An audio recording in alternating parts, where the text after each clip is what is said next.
you allow me to go through these things? Why do you allow me to feel the things that I feel? And I think that is a legitimate question that you and I can ask God at times. God, why am I suffering through this? They must have some sin going on in their life. If they're struggling that bad and they're going through this, that there's got to be something going on with them. But that's not always the case. God allows trials and tribulations and sufferings in our lives for a reason.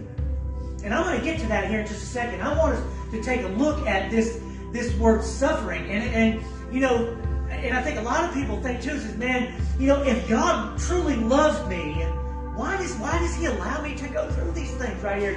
He's got all power. He can help me through this. I mean, He doesn't have to allow me to go through this trial and tribulation and feel this pain that I'm going through, this mental anguish or this depression. He can take it away from me if He wants to. And I think that that's the way we think a lot of times, is that just because we're a Christian, we're a child of God, that we're exempt from trials and tribulations and suffering. That God, because we belong to God, that He's automatically going to create miracles in our lives and not allow us to suffer. And I think that's a wrong way to look at things, because God does allow suffering in our lives for a reason. And I want us to take a look at that. So that's what the author of this lesson is talking about here. It says, that when you and I face the same troubles and trials and tribulations and sufferings as a lost person does.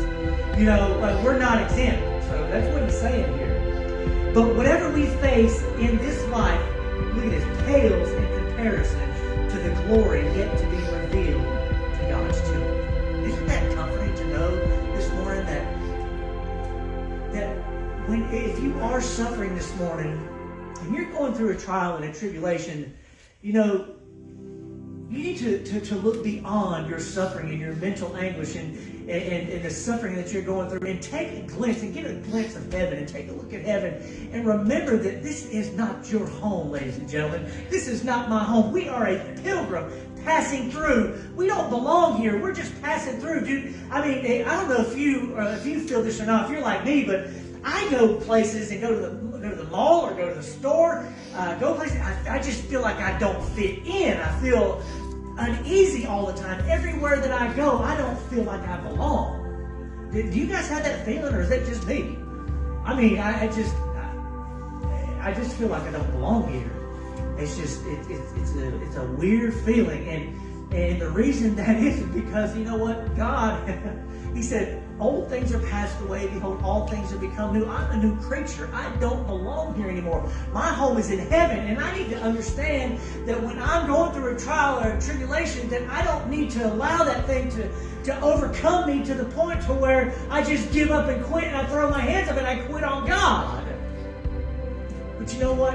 I've done it before, ladies and gentlemen, that I get so bogged down and I get so depressed, and I don't see the hand of God moving in my life, and all I can see is the suffering that I'm going through and the trial and the tribulation, and it's got me so beat down and broken, and there's no answer from God, and I can't feel His presence, and I can't hear from Him, and I don't know what's going on. And you know what? And I get bitter, and I get mad, and I get angry at God. Why are you not helping me?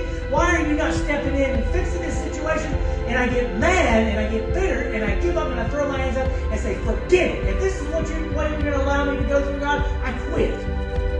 I've done it before. And if you're honest, you've done it too in your heart. You've quit on God at times and just got mad and said, man, what? I just can't deal with this. And you know what? I think we all get to that point in our lives sometimes, because, the devil will try to use a trial and a tribulation and a suffering to pull you away from God. And I believe that sufferings, they will either push you to God or will pull you away from God. One or the other. I truly believe that. So in this part of Romans, Paul deals with some of the greatest blessings God's people enjoy in the present. He also reminds us that the best is yet to come.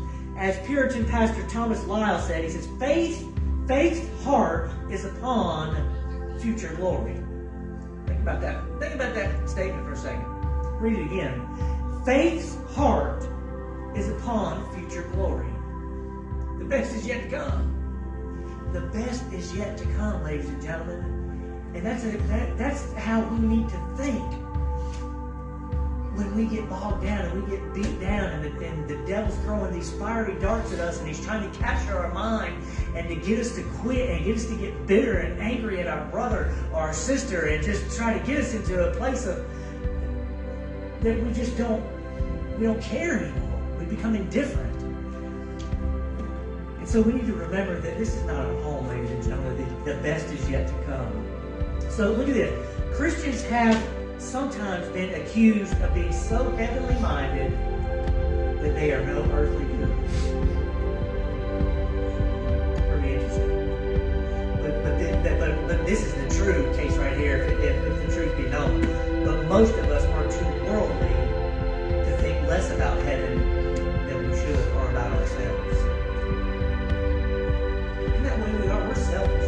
We're self-centered people. Sometimes it's all about us. It's all about me. It's not about the next person. But I tell you what, if you catch a glimpse of heaven, and you catch a glimpse of God, and the love that He has for you, and the grace and the mercy that He's shown you, and you'll remember the cross and remember what Jesus Christ has done for you, that He died on the cross so that you can have life and have life more abundant, and that you can have life more abundant. I tell you what, if you will be that minded, have that mindset, I promise you, you'll stop being selfish and self-centered. You'll start to worry about your brother and your sister and about their well-being and about the next man that you see that's out there that is lost and undone and that needs help, and that you'll be heavenly minded, that you know what, hey man, I got what you need, and His name is Jesus Christ. We want to share the gospel with that person. But you know what? I think a lot of times that most of us are too worldly and think less about heaven than we should. I think we're all guilty of it, ladies and gentlemen. And the reason that is the world throws so much stuff at you and I, ladies and gentlemen. It throws so many things at us to try to capture our minds, to get us and pull us away from the things of God. The enemy wants to keep us away from the Word of God. He wants to keep us away from church. He tries to keep us away from everything that is spiritual, because that is how we grow. That is how we become stronger. And we become stronger men and women when we get in the Word of God, when we come together corporately and we reach out and help one another. That's what this thing is all about. We're here to help one another, ladies and gentlemen. But actually, those most concerned about heaven are often the ones most concerned about people on earth. Our hope of heaven should drive us to do God's word. And I believe that to be true. And I believe that if you're right with God, and you have a relationship with God, that you'll want to reach out and want to help somebody else. You'll want to do the will of God in your life. You'll want to try to witness and to minister to somebody. God has placed every one of us in here. God has placed someone in our lives for us to witness to. That people are watching you. People are watching me. People are watching all of us to see how we respond, to see if we are true and we are real, or if we're just faking the funk, as you could say. I don't know if that's the right terminology, but that's how it is. And so, I want us to take a look at this here. Just one other thing, real quick. Actually, now you know what? I think I want to move on. I want to talk more about this. I'm going to close this little book. I wrote some things down here that I wanted to take a look at when it comes to suffering, to you and I suffering. And I was thinking, as I was putting this lesson together, what does it really and truly mean to suffer? What is suffering? What does the word suffer really and truly mean? And the word suffer means to feel or bear what is painful, or disagreeable or distressing, either to our body or to our mind. So we suffer physically in our bodies, and we also suffer mentally. We have mental sufferings. And I think that is probably the greatest suffering that you and I face. Most of us, when we are suffering, we're suffering in our minds, in our thought life, in our emotions. That is what we battle. We are in a battlefield of our minds, day in and day out. And we suffer. A lot of us suffer depression. A lot of us suffer anxiety. A lot of us suffer loneliness, despair, heartache, pain, you name it. Whatever I'm mentioning this morning that you are dealing with in your mind, mentally or emotionally, that's the type of suffering that I'm talking about. Not just a physical suffering, but I believe that the greatest suffering that you and I battle and deal with is in our minds and in our emotions. I believe that. I tell you what, I am in a battle every day, all day long, to try to think right. And to keep my mind on the things of God, and to not go sideways with my thought life, and try not to get bitter and angry and mad when I'm on the job, and try to respond right in every situation, and try to be pleasing and honoring unto God. I tell you, it is a battle day in and day out, and we suffer day in and day out mentally. All of us do. And so that's what that word suffering means. It means to feel or to bear what is painful or disagreeable or distressing either to our body or our mind. It also means not to sink under.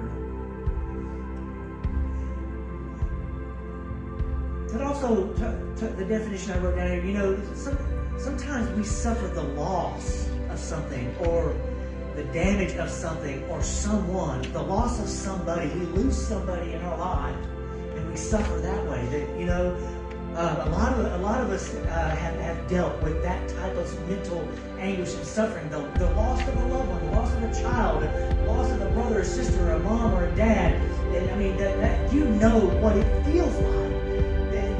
That suffering, that despair, that deep dark cloud that just covers, that just is hanging over you. That's the type of suffering that I'm talking about. And another question I ask myself, why does God allow that to happen to us in our lives? He's a God that he can do anything.